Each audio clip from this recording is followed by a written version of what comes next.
ኤርትራ የምትባል ሀገር እንድትኖር ሲባል አይደለም እሱ የተፈጠረው። ኢትዮጵያ የባህር በር እንዳታገኝ ነው የተፈጠረው። ስለዚህ ኢትዮጵያ የባህር በር ስታገኝ ኤርትራ የሆነችበት ምክንያት ይፈርሳል።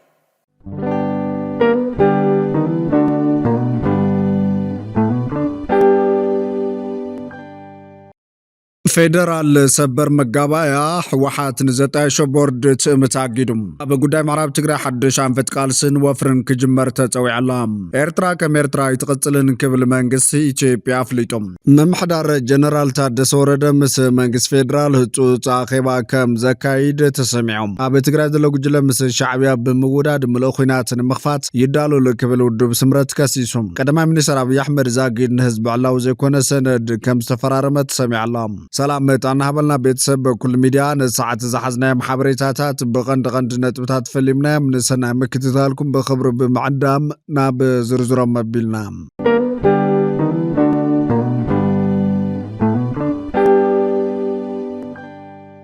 ኣብ ጉዳይ ምዕራብ ትግራይ ሓድሽ አንፈት ቃልስን ወፍርን ክጅመር ጻውዒት ቀሪባሎም ኩሉ ትግራይ ብሓደ ድምፂ ቀዳምነትን ተመዛበልትን ስደተኛን ህዝብና ኢሉ ድምፁ ከስምዕን ጉዳይ ተመዛበልቲ ቀዳምነት ይቡክ ሰርዕን ጽላለ ሲቪል ማሕበረሰብ ምዕራብ ትግራይ ጽውዓላ ኣብ ማእኸል ማዕቀዊ ሰብዓ ካሪ ዝርከቡ ተመዛበልቲ ሓዝውን ብምኽንያት ተዛብ ኣብ ከቢድ ናይ ድሕንነት ስጋት ከም ዘለው ድማ ተፈሊጦሎም ህዝቢ ትግራይ ካብ ዝኾነ ዋኒ ላዕሊ ኣባዚ ዘሰክፍን ዘኸፈን ናይ ህልውና ሓደጋ ወዲቑ ከም ዝርከብ ጽላለ ሲቪል ማሕበረሰብ ምዕራብ ትግራይ ገሊጻ ጽላለ ሲቪል ማሕበረሰብ ምዕራብ ትግራይ ከም በዝገለጸቶ ህዝብና ካብ መረቦቱ ተመዛቢሉም ክብርታቱ ተገፊፋ ብዝተፈላለዩ ማዕቆብታትን ማዓስከር ስደተኛታትን ብከቢድ ማሕበራውን ስነልቦናውን ቅልውላው እናተሳቀ ይርከብ ኢላ እዚ ህፁፅን ወሳንን ጉዳይ መበገስን መዛዘምን ኩሉ ምንቅስቃስና ክኸውን እናተገበም በአንጻር ጉዳይ ተመዛበልትን ስደተኛን ተረሲዑ ካብ ዋና አጀንዳነት ወፂዩን ተጎስዩን ኣብ ክንድን ህልውና ወገናትና ምቅላስ ሓድነትና ብዝብትንን ዓቕምሳትና ብዘዳኽመን ዛዕባ ተሸኺልና ነተመዛበልትን ስደተኛታትን ሓዊስን ህልውና መላ ህዝብና ናብ ሓደጋ ዘእቱ ዘየድል ምክፍፋልን ምብኻን ግዘን ተዋሒጥና ምህላውና ብግልጽና ብዝረብር በጽሕና ክትብል ሓቢራላ ስለዚ ጽላል ሲቪል ማሕበረሰብ ምዕራብ ትግራይ ነቲ ዘሎ ዘሰክፍ ፖለቲካዊ ምዝንጋዕን ኩለመዳዊ ሸለልትነትን ብምግንዛብ ኩሉ ትግራይ ብሓደ ድምፂ ቀዳምነት ነተመዛበልትን ስደተኛን ህዝብና ኢዱ ክለዓለ ፀዊዓላ እዚ ከም ዘሎ ኮይኑ ግና ብማእኸል ማዕቀዊ ሰብዓ ካሪ ዝርከቡ ተመዛበልቲ ሓዝውን ብኣዛብ ምኽንያት ኣብ ከቢድ ናይ ድሕንነት ስጋት ከም ዘለው ተገሊጾሎም ናብ ሎሚ 8 ታሕሳስ 2018 ዓም ተምረት ዘውግሕ ለይታ በከተማ መቐለና ብዝርከብ ማእኸል ማዕቀዊ ተመዛበልቲ ሰብዓ ካሪ ዛተወ ህዝቢ ኣብቲ ማእኸል ኬንዳ እናሃለወ ብህዝቢ ዋላ እኳ እንተተቐተለ ሓዝውን ግና ህፃናት ደቂ ኣንስትዮ ዓበይቲ ወለዲ ኣረጋውያን ኣብ ከቢድ ስጋትን ስነልቦናዊ ሃስያን ይርከቡ ተባሂሎም ቅድሚ ሓዘዝ ኣብ ናብቲ ማእኸል ማዕቀዊ ኣትዮም ክልተ ህፃውንቲ ብምንካስ እቲ ሓደ ህፃን ሸዕንሽዕ በቲ ህዝቢ ተበሊዑ ዝሞተ እንትኸውን እታ ካልአይቲ ህፃን ድማ ምሕኩልታ ነግራን ተነኺሳ ንስለ ሂወታ ከም ዝደሓነት ይዝከር ማእኸል ማዕቀቢ ሰብዓ ካሪ ዙርያ መለሽ ሓጹር ብዘይ ምህላው ብትረጋጋሚ ኣዛብ እናተው ኣብ ላዕሊ ተመዛበልቲ ጉዳት የብፅሑ በምህላዎም ዝምልከተኩም ኣካላት ብፅሑልና ክብሉ ድማቶም ተመዛበልቲ ፀዊዖም ኣሎም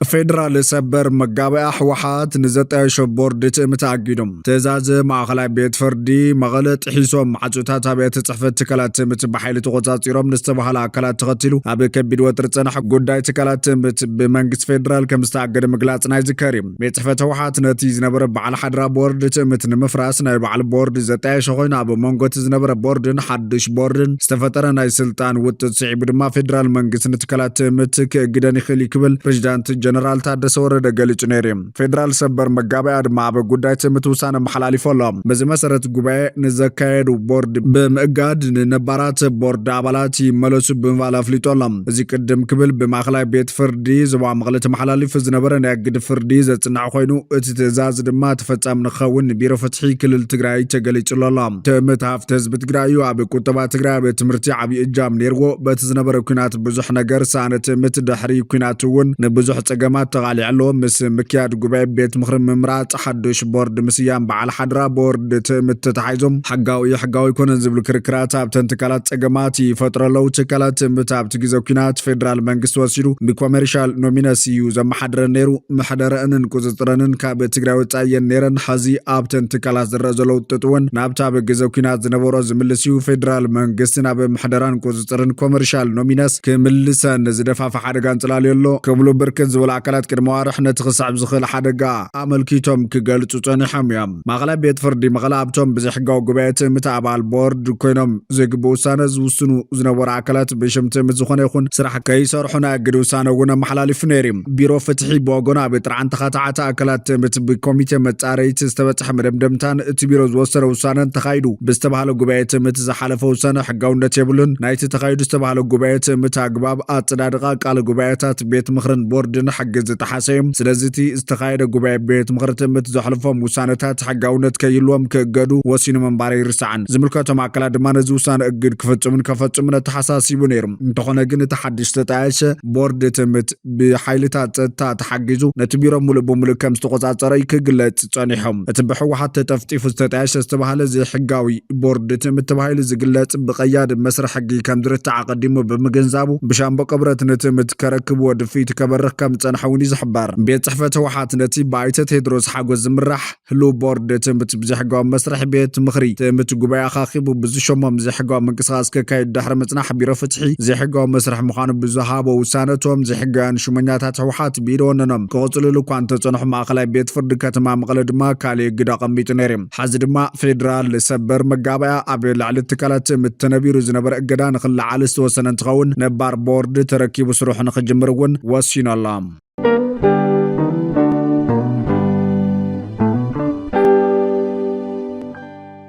ኤርትራ ከም ኤርትራ ይትቕጽልን ክብል መንግስቲ ኢትዮጵያ ፍሊጦም ኣማኻሪ ማሕበራዊ ጉዳይ ቀዳማይ ሚኒስትር ኣብይ ኣሕመድ ዲያቆን ዳንኤል ክብረት ኤርትራ ኢትዮጵያ በሪ ባሕሪ ንምስኣን ብሽር ሃገር ዝኾነት ሃገር እያ። ኢትዮጵያ በሪ ባሕሪ ኣብ ዝረኸበትሉ ሰዓት ድማ ኤርትራ ሃገር ኮይና ትቕጽለሉ ምኽንያት ይህልውን ንኤርትራ ሃገር ኮይና ክትቅጽል ዘኽእልዋ ሃገራት ድማ ኢትዮጵያ በሪ ባሕሪ እንተረኺባ ምሳእ ዝውግንሉ ምኽንያት ይህልውን ካብ ኤርትራ እንታይ ክረኽቡ ኢሎም ክብል ገሊጹ ኣሎ። ቀዳማይ ሚኒስትር ኣብይ ኣሕመድ ዝርከቦም ዝተፈላለዩ ላዕለዎትን ማእኸሎትን ሰበስልጣን ኣዲስ አበባ ካብ ጥቅምቲ 2023 ጀሚሮም ኤርትራ ናጽነታ ብዝረኸበትሉ እዋን ኣብ ምቁጽጻር ወደባት ጌጋ ፈጺማ ብምባል ጉዳይ ቀይሕ ባሕሪ ዳግም ክለዓለልዎ ዝብል ምጉት ከልዕሉ ክስምዑ ጸኒሖም እዮም። መግለጽታት ኢትዮጵያ ካብ ተጠቃምነት ናብ ዋንነት ካብ ሓሊፉን ወተሃደራዊ ህላዊ ክሳብ ምውሓስ ናብ ዝብል ክዓቢ ይረአ ኣሎ። ብፍላይ ኣብዚ ቀረባ መዓልትታት ካብ ወተሃደራዊ ኣዘዝትን ዲፕሎማስኛታትን ተሃገር ዝወፅእ ቃላት ነቲ ድምፅታት ናብ ቁልዕ ናይ ዋንነት ሕቶን ምጉት ነስጊርዎ ይርከብ። ብሰንኪ እዚ ኣብ መንጎ ስምራን ኣዲስ ኣበባን ተፈጢሩ ዘሎ ዲፕሎማስያዊ ወጥሪ ናብ ዝኸፈ ምትፍናን ይዓርግ ከም ዘሎ ይፍለጥ እዩ። ሚኒስትር ዜና እቲ የማነ ገብረ መስቀል ድማ እታ ብገዛእ ሰልፊ ብልጽግና ዝተጸፍየ ሕማም እዋጅ ዓሰብ ኣብ ግዜ እናተጋህደ ሓደገኛ እናኾነ ይመጽእ ከም ዘሎ ብምምልካት እዚ ሓዚ ዝቐርብ ዘሎ ምጉትን ኣድላይነት ንምምጥጣር ንገጽ ቀይሕ ባሕሪ ምስ ኩነታት ጸዓቒ ብዙሕ ህዝቢ ተኣሳሲሩ ይቐርብ ምህላው ጠቒሱ ነይሩ። እቲ ኣብ ዓሰብ ዘሎ ህዝቢ ምስቲ ኣብ ኢትዮጵያ ዘሎ ኣመናት ጽዑቕ ህዝቢ እንክነጻጽር ኣመናት ስሑም ምዃኑ ብምቕማጥ ነቲ እንተስ ብዝርብ እንተስ ብወተሃደራዊ ወራር ነታ ወደብ ንምግባጽ ዝስማዕ ዘሎ ትሕልንቲ ኢሞጎታዊ ምዃኑ ኣስሚሩሉ እዮም። ቀዳማይ ሚኒስትር ኣብይ ኣብቲ ንቤት ምኽሪ ወከልቲ ህዝቢ ሃገሩ ብተደጋጋሚ ዝሃቦ መግለጺ ኣብ ኢትዮጵያ ብዙሕ ክፍታሕ ዘለዎ ጸገም መንበሪ ኣባይቲ ከም ዘሎ ነጊረኩም ዓሰብ ኬና ዝረኣናዮ ግን ገዛ ኣሎ ግን ሰብ የለን እዚ ከተማ መሊስና ህይወት ንዘርኣሉ ስራሕ ምፍጣር ህይወት ዘምጨሉ ኢልና በብግዚኡ ተዘራሪብና ኢና ኩሉ ዝኸደ ልእኹ እውን ተዘራሪብሉ ኢሉ ነይሩ። የባህር በርን በተመለከተስ ምን መጣ? ኢትዮጵያ እንደምታውቋት ከታች ጀምሮ እስከ ላይ እስከ ምጽዋ ድረስ ብዙ ወደቦች የነበሯት ሀገር ናት። ወደብ የዛን ጊዜ ችግር አልነበረም። ከባለ ብዙ ወደብ ወደ ዜሮ ነው የመጣ ነው። በጣም አስደናቂ ነው። ወደ አንድ እንኳን አይደለም ወደ ዜሮ ነው የመጣ ነው። ምንም ወደ አለመኖር። ይሄ ከባድ ነው። አዶሊስ ታስታላችሁ፣ ዘይላ ነበረች፣ ታጁራ፣ ምጽዋ፣ አሰብ እነዚህ ሁሉ በኢትዮጵያ የሚጠሩ ነበሩ። አሁን ምንም የለም። ባህረ ነጋሽ የነበረው ጣሊያን ገዛው፣ ኤርትራ ሚል ስያሜ የሰጠው ይኸው አሁን በሰላም እንኳን አብሮ መኖር አልቻለም፣ እንኳንስ ሌላ ለመሆን። ለምን? መጀመሪያውንም ሲፈበረክ አገር እንዲፈጠር አይደለም የተፈበረከው። እሱ እኮ ነው ችግሩ። ኤርትራ የምትባል ሀገር እንድትኖር ሲባል አይደለም እሱ የተፈጠረው። ኢትዮጵያ የባህር በር እንዳታገኝ ነው የተፈጠረው። ስለዚህ ኢትዮጵያ የባህር በር ስታገኝ ኤርትራ የሆነችበት ምክንያት ይፈርሳል። መነሻ አመክንዮ መነሻው ኤርትራ እንድትሆን ያደረጋት ሌሎቹም የተቀበሉት ኢትዮጵያ የባህር በር እንዳታገኝ ነው። ልክ ኢትዮጵያ የባህር በር ካገኘች ኤርትራ ታዲያ ምን ታደርግላቸዋለች? በቃ የኤርትራ ጥቅም ያልቃል እዛ ጊዜ። ስለዚህ በኢትዮጵያ ጥቅምና በኤርትራ ጥቅም መካከል ነው አሁን ይሄ ትልቁ ችግር የሚፈጠረው እንጂ የ100 ኪሎ ሜትር ያሰብ የምናምን ጉዳይ አድርጋችሁ አትዩት። ራሷ ኤርትራ የተፈጠረችበት ምክንያት ነው የሚፈርሰው። ኢትዮጵያ የባህር በር ከየትም ብታገኝ ከኤርትራ ማግኘቷ እኮ አይደለም። ለምሳሌ ሶማሊያዎች ወይም ሶማሌላንድ ወይም ጁባላንድ ለኢትዮጵያ ወደብ ቢሰጡ ኤርትራ የሆነችበት ምክንያት ይፈርሳል። ስለዚህ ምንም ቢሆን ሶማሊያ ለኢትዮጵያ ወደብ እንዳትሰጥ የምትፈልገው ኤርትራ ናት። ለምን? ኤርትራ የተመሰረተችበት ምክንያት ኢትዮጵያ ባህር በር እንዳታገኝ። ኢትዮጵያ በየትም በኩል በሱዳንም በኩል ብታገኝ የኤርትራ ምክንያት ይፈርሳል።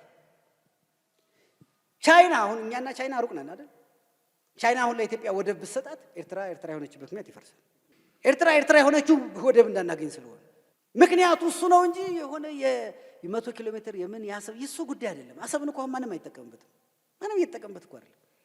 ቢያንስ አከራይቶ እኮ ገንዘብ ማግኘት ይቻላል። ተውት። ግን ኢትዮጵያ ተከራይታ የምትጠቀምበት ወደብ ካገኘች በኤርትራ ታዲያ ለምን ኤርትራ ሆነች? ኤርትራ እኮ ኤርትራ የሆነች ኢትዮጵያን ለመከልከል ነው። ዓላማዋ መከልከል ነው። መፍቀድ አይደለም ዓላማዋ መከልከል ነው። በመከልከል የተቋቋመ ሀገር መፍቀድ የሚባል ፖሊሲ ሊከተለች።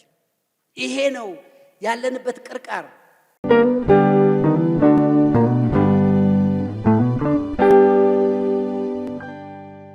መምሕዳር ጀነራል ታደሰ ወረደ ምስ መንግስት ፌደራል ህጹጽ አኼባ ከም ዘካይድ ተሰሚዕላ። ጠቕላላ ውህሉ ልዕዳ ማሕበረሰብ ንግዲ ትግራይ 80 ቢልዮን ብር ምብፅሑ ተገሊጹ። ኣብ ትግራይ ብዝተኻየደ ጀኖሳይዳዊ ኩናት ምኽንያት ከቢድ ስነ-ልቦናውን ቁጠባውን ማህሰይቲ ዝበፅሖ ማሕበረሰብ ንግዲ ትግራይ ንዝተዋህለ ልዕዳ ብር 80 ቢልዮን ተሳጢሑ ከም ዝርከብ ኣቲ ሓባር ሓይሊ ዕማም ፋይናንስ ዶክተር ኣታኽልቲ ኪሮስ ሓቢሮላ። ብሰንኪ ናይ ወለድ ዝተዋህለ ልዕዳ ዝተሸከሙ ነጋዶ ትግራይ ዕድኦም ንክኸፍሉ ብብሔራዊ ባንክ ዝተዋሃቦም ናይ 18 ዋርሕ ግዜ እፎይታ ክዛዘም ዕድመ 10 መዓልታት ጥራይ ከም ዝተረፎ ዝገለጸ ዶክተር ኣታኽልቲ ኪሮስ ኣብ ዝቕፅል 10 መዓልታት ዝኾነ መፍትሒ እንተዘይተቐሚጦም ብርክት ዝበሉ ነጋዶ ንብረቶም ናብ ሓራጅ ከም ዝወፅእ ኣተሓሳሲቦላ። ብፌደራል መንግስቲ ክፍትሑ ዝግብኦም ዘይተመለሱ ሕቶታትን ዘይተተግበሩ መፅባዕታትን ኣመልኪቱ ብፍላይ ምስ ናይ ባንክታት ልቓሕን ወለድን ሓዱሽ ዝተመሓየሸ ናይ ግብሪ ኣዋጅን ደንቢ ቤት መዘጋጃን ዝምልከት ፕሬዚዳንት ግዝያዊ ምምሕዳር ትግራይ ጀነራል ታደሰ ወረደ ኣብ ዝተረኸበሉ መድረኽ 7 ታሕሳስ 2018 ዓ.ም ኣብ ዝተሳለጠ መድረኽ ዘተ ማሕበረሰብ ንግዲ ትግራይ ብጀኖሳይዳዊ ኩናትን ዝቐፀለ ፖለቲካዊ ዘይምርግጋን ከምኡውን ብዝተዋህለ ልዕዳ ባንክታትን ተደራረብቲ ፖሊስታት ግብርን ኣብ ሓደጋ ዝርከብ ማሕበረሰብ ንግዲ ብዝምልከቶም ኣካላት መንግስቲ ቆላሕታት ከም ዘይረኸበ ኣብያተ ምኽሪ ዘፈር ማሕበር ንግድን ዘፈር ማሕበራትን ገሊፆም ኣሎም። ኣብ መንጎ ሕወሓትን መንግስቲ ፌደራልን ዘሎ ምትፍናን እውን ፀገም ማሕበረሰብ ንግዲ ትግራይ ከይፍታሕ ዕንቅፋት ይኸውን ኣሎ ዝብል እምነት ከም ዘለዎም ተሳተፍቲ መድረኽ ዝሓበሩ ኮይኖም ግዝያዊ ምምሕዳር ትግራይ ኣብ ዝሓፀረ እዋን ምስ ፌደራል መንግስቲ ምርድዳእ ብምፍጣር ንብረት ሰብ ሃፍቲ ካብ ምሕራጅ ከድሕን ተሳተፍቲ መድረኽ ተላብዮም ኣሎም። ካብ ዝተዋህለ ልዕዳ ብተወሳኺ ነጋዳይ ማሕበረሰብ ንተወሳኺ ቅልውላው ዘሳጥሑ ብፌደራልን ብክልልን ዝወፁ ኩነታት ትግራይ ዘየገናዘቡ ተደራረብቲ ፖሊስታት ግብሪ ከይትግበሩ ኣብቲ መድረኽ ተሓቲቶሎም። ንሓንቲ ፍቓድ ንግዲ ሓንቲ ቁፅርቲ ንክህልዎ ዘገድድ ብመንግስቲ ፌደራል ዝወፀ ዝተመሓየሸ ኣዋጅ ኣታዊ ግብሪ 1395 እዝባር 2017 ንድሕሪት ተመሊሱ ካብ 2011 ዓ.ም ንኽትከፍል ዘገድድ ብክልል ዝተተግበረ ደንቢ 192017 መዘጋጃ ቤታዊ እቶትን ተወሳኺ ፀገም ነጋዳይ ማሕበረሰብ ምዃኖም ፕሬዚዳንት ቤት ምኽሪ ንግድን ዘፈር ማሕበራትን ትግራይ በሪሁ ሃፍቱ ሓቢሮላ። ግዝያዊ ምምሕዳር ትግራይ ብወገኑ ፀገም ማሕበረሰብ ንግዲ ትግራይ ንምፍታሕ ምስ መንግስቲ ፌደራል ህፁፅ ኣኼባ ከም ዘካይድ ገሊፆላ። ስለዝኾነ ድማ ብቅልውላው ዘሎ ስርዓት ንግዲ ትግራይ ናብ ንቡር ክሳብ ዝምለስ እቶም ፖሊስታት ግብሪ ከይትግበሩ ኣብቲ መድረኽ ሕቶ ቀሪቡ እዩ። ብሰንኪ ናይ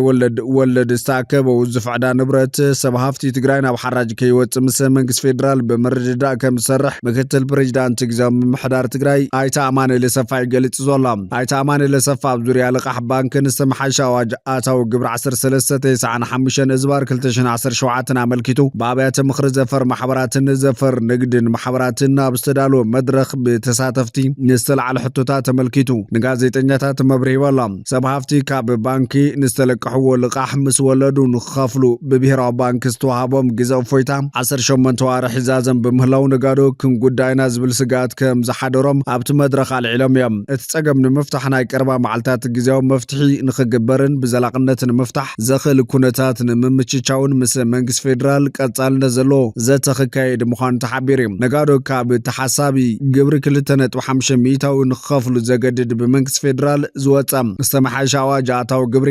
1395/2017 ኣመልኪቱ ብተሳተፍቲ እቲ መድረክ ቅሬታ ቀሪቡ እዩ። ግብሪ ንመንግስቲ ፌደራል ዝኸፍሉ ነጋዶ ትግራይ በቲ ኣዋጅ ክመሓደሩ ግድን ዋላ እኳ እንተኾነ ብሰንኪ ኩናት ዝበፅሖ መሃስያ ኣብ ግምት ዘእተወ መፍትሒ ክረኽቡ ነዚ እውን ምስ መንግስቲ ፌደራል ምርድዳእ ክግበር ምዃኑ ኣይተ ኣማኑኤል ገሊፆሎም።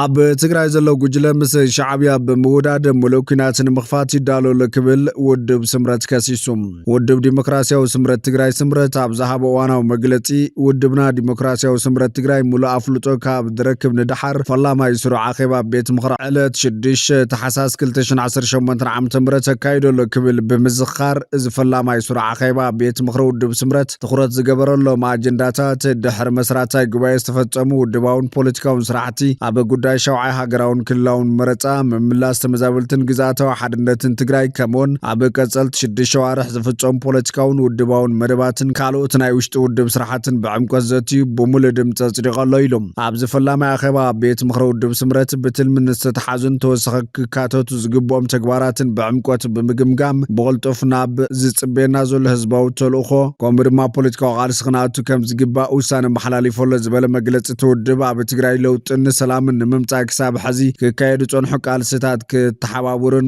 ክሳተፉን ዝጸንሑ ኣባላትና ካልኦት ደለይቲ ለውጢ ኣካላትን ህዝብናን ንዘርእይዎ ተበግሶን ተወፋይነትን ዝተኸፈለ ዋጋ ንዓብዪ ክብሪ ኣለና። እቲ ህዝቢ ትግራይ ዝጠልቦ ዘሎ ለውጢ ኣብ ዝሓፀረ ግዜ ንክገሃድ ዝተጀመረ ህዝባዊ ቃልሲ ብምጥንኻርን ብምውዳብን ናህርን ዕምቆትን እቲ ቃልሲ ብምውሳኽ ክምራሕ ኢሎላ። ኣብ ዝቕልጥፍ ለውጢ ንምምጻእ ዝካየድ ህዝባዊ ቃልሲ ኩሎም ደለይቲ ለውጥን ሓይልታት ሰላምን ብፍላይ ህዝቢ ትግራይ ብሓፈሻ ዝተወደበን ዝተናበን ቃልሲ ከካይዱ ቤት ምኽሪ ውድብ ስምረት ጻውዒት የቕርብ ብምባልካ ኣብ ትግራይ ተቐንዲ ፍልፍል ኩሎም ሕማቃት ዝኾነ ጉጅለ ድሕረትን ሓሻኽሩን ናይ ጥፋት ኩናት ንምጽሕታር ላዕልን ታሕትን ይብሉ ከም ዘለዉ ኩሉ ዝርድኦ ዘሎ ሓቂ ዝጉጅለ ኣንጻር ህልውና ህዝቢ ትግራይ ተሰሊፉ ረብሓን ክብርታትን ህዝብና ኣራኺሱ ንስርዓት ሻዕብያ ተሓሽኪሩ ጥፋት ይጽዋዕሉ ብምባል ከሲሱ። ውድብ ስምረት ኣብ መግለፂ ህዝብና ነዚ ኣብ ሕሱር ክድምና ተረግሪጉ ዘሎ ድሕር ጉጅለ ብኣጋደው ከብሎን ህልውንኡን ድሕንነቱን ንምውሓስ ብሙሉእ ዓቕሚ ክረባረብን ውድብ ስምረት ይጽዋዕ። ኣብ ትግራይ ኣነ ዘየለ ኩሉ መረፃ ይካየድን ዝብል ሓድሽ ዕንደራ ዝጀመረ እዚ ጉጅለ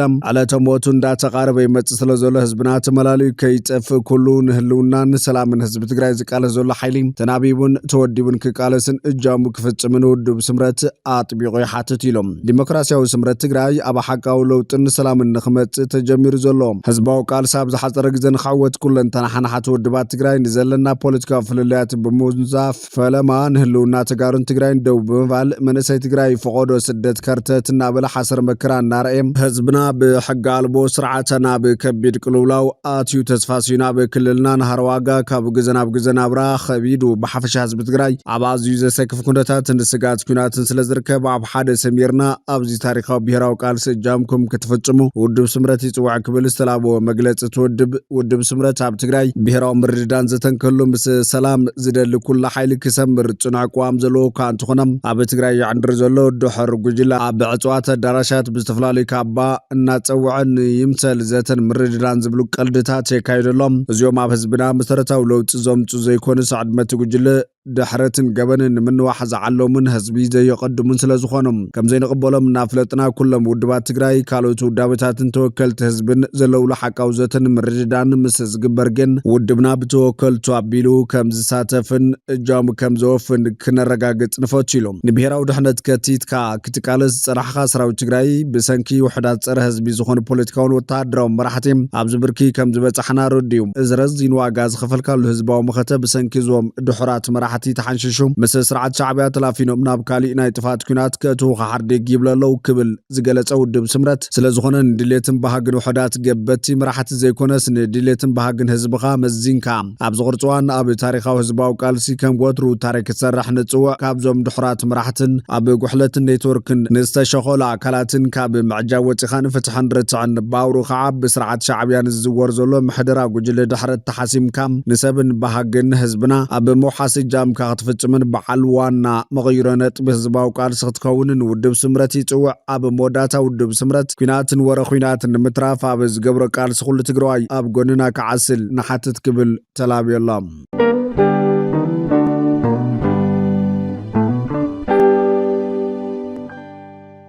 ቀዳማይ ሚኒስትር አብይ አሕመድ ዛግድን ህዝብ ዓላው ዘይኮነ ሰነድ ከም ዝተፈራረመ ሰሚዓላ ቀዳማይ ሚኒስትር ዶክተር አብይ አሕመድ ንቀዳማይ ሚኒስትር ህንዲ ናራንድራ ሞዲ ብብሔራዊ ቤተ መንግስቲ ብዘሰናዶ ዓላው ስነ ስርዓት አቀባብላን ብመርሃ ግብረ ዕዶት ቤተ መንግስትን ተቀቢለላ ክልቲኦም መራሕቲ ምይጥ ድሕሪ ምግባሮም እውን ንክልቲኦም ጉጅለ ልኡኹን ዘካተተ ክልታዊ ምይጥ ተኻይድዮም እቶም ምይጣት ኣብ መንጎ ክልተን ሃገራት ኣብ ንግድን ኢንቨስትመንትን ዲጂታላይዜሽንን ቱሪዝምን ዘሎ ምትሕባር ኣብ ምጥንኻር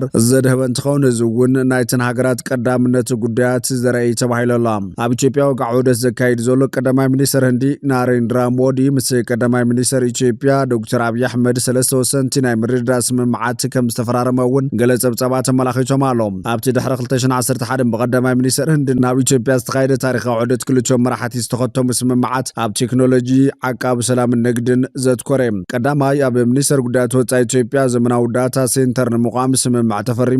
السممع زي دبلوماسيا وسرعة محدرة حبريتا إثيوبيا زمناو نمقبارن تكنولوجي زعاتق دبلوماسا بمدنفعان وسان تراك تعوتي تباهيل الله كالاي أب موفارن سلطنان تخلطات عقاب سلام حبرات هاقرات بحبار نمسرح سممع تفرمي هندن إثيوبيا نابهقراو تلوخطات عقاب سلام عبيتي عبركتو زقبرا بمخانن زمت حوارا بكرن أفريكان كيح بحر نحويس الزباو تتان مرقق عز علمن عقمي كعبي تثبت زقبرني سالسا يا بقوداي قمروخ حدا ومتحوارن من محدارو حاجزن مهاب سممع تفريم الله السممع اب مونغو كلتين هاجرات نقدي اب ممچچاو زحقاو نقدي اب مقوطارن مسرح انفستمنت اب ممچچاون عبي ربح كلو يتبايلم قدامي ሚኒስትር ናሬንድራ ሞዲ ኣብ ኢትዮጵያ ዮርዳኖስን ዑማንን ዘካየዶ ዕዶት ህንዲ ኣብ ስትራቴጂካዊ ዘባቃይሕ ባሕርን ቀርን ኣፍሪካን ጽልዋን ምስፋሕን ምትሕባራን ምዕዛዝን ንምሕያልን ዘለዋ ተወፋይነት ዘርኢ ተባሂሎም ብፍላይ ብማዕቃብ ሰላምን ድሕነት ባሕርን ዝተገበረ ስምምዕ ኢትዮጵያ በቀርን አፍሪካ ዘለዋ ጂኦፖለቲካዊ ተራ ምስ ኢንዶ ፓሲፊክ ስትራቴጂ ህንዲ ዘራኽብ ስጉምቲ ምዃኑ ተንተንቲ ፖለቲካ ይገልጸሎም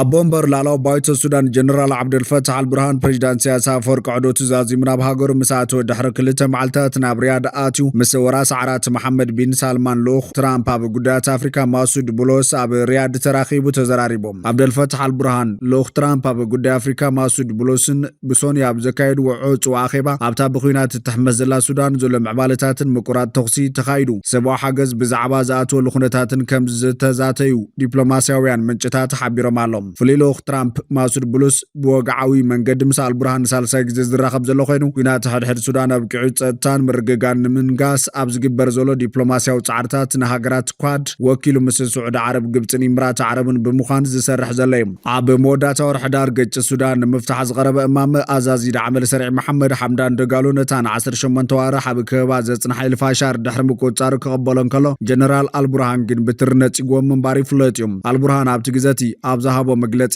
እቲ ዳሕራይ እማም ተኽሲዶ ምባል ቅቡል ከም ዘይኮነን ሕብራት ኢምራት ዓረብ ኣብ ሽምግልና ክሳብ ዝሃለወት እቲ እማምን ሓደ ወገን ዘሻረው ከም ዝኸውን ገሊጹ ነይሩ ሕብራት ኢምራት ዓረብ ንዳዕመል ሰሪዕ ትሕግዝ ከም ዘላ ብምኽሓድ ማሳድ ኣብ ዝሃቦ መግለጺ ኣብ ሽምግልና ከምቲ ጀነራል ዓብደል ፈታሕ አልቡርሃን ዝተዛረቦ ዝኾነ ዓይነት ወገናውነት ከም ዘየለ ክገልጽ ተሰሚዑ ማሳድ ብሎስ ምስ ኣማኻሪ ፕሬዚዳንት ኢምራት ዓረብ አንዋር ጋርጋሽ ኮይኑ ኣብ ዘካየደ ጋዜጣዊ መግለጺ ኣብ ባይታ ዘየለ ባና ቀሪቡ ዘይፈልጥ ነገር አልቡርሃን ሞከሲ ጥቀመለ ስለዚ ብዛዕባ እንታይ ይዛረብ ከም ዘሎ ዋላ ሓንቲ ንፈልጦ የብልናን ምባሉ ኤፍፒ ጸብጺቡ መንባር ይፍለጥ እንተኾነሉ መሐመድ ቢን ሳልማን ኣብ ዝሓለፈ ወርሒ ኣብ ዋይት ሃውስ ምስ ፕሬዚዳንት ትራምፕ ተራኺቡ ኩናት ሱዳን ኣብ ዝርዝር ትራምፕ ዝፈትሖም ዝርዝራት ከእትዎ ብዝሓተቶ መሰረት ዝያዳ ኣቓልቦ ዝረኸበ ይመስል ብድሕሪ ትራምፕ ኣብ ኩነታት ሱዳን ክንሰርሕ ክንጅምር ኢና ኢሉ ንናይ ሓደ መዓንቲ ዑዶት ናብ ስዑድ ዓረብ ዛቶ መራሒ ላላው ባይቶ ሱዳን ጀነራል ዓብደል ፈታሕ አልቡርሃን ኣቀዲሙ ምስ ወራስ ዓራት ልኡል መሐመድ ቢን ሳልማን ፓርላማን ተራኺቡ እኳ እንተተዘራረበ ዝተመያየጠሉ ጉዳያት ብክልቲኦም ወገናት ናብ መራኸቢ ብዙሃን ይወፀን እንትኾነ ህልው ኩነታት ሱዳን ኣብ ተኣፋፍ መድረኽ ስለ ዝበፅሐ ሰላም ብቕልጡፍ ንምስፋን ሓያል ፃዕርታት ይካየድ ምህላውን ሪያድ ንጉዳይ ሱዳን ሓደ ካብ ቀዳምነታት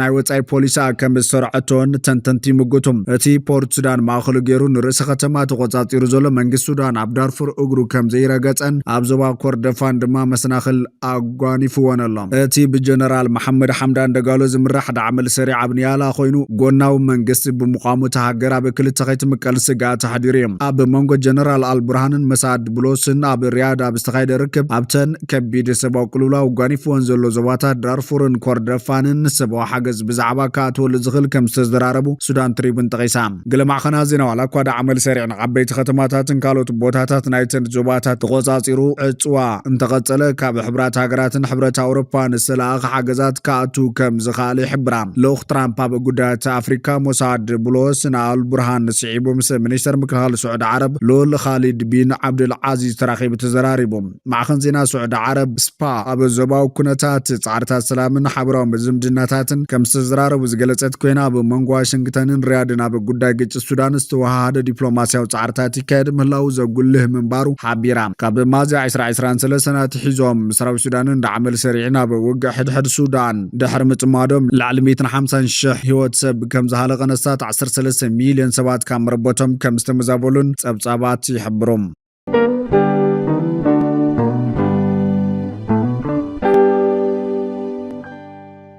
ፈትዋትን ክብራትን ቤተሰብ በኩል ሚድያ ንሰዓት ዝሓዝናዮም ሓበሬታታት ነቶም ክትከታተልዎም ዝጸናሕኩም ይመስሉ ነይሮም ንሰናይ ምክትታልኩም ብምስጋን ኣብ ዝቕጽል ብኻልኦት ሓበሬታታት ክሳብ ንራኸብ ንምድለዋትና ላይክ ሸር ንሚድያና ሰብስክራይብ ብምግባር ቤተሰብ በኩል ሚድያ ኹኑ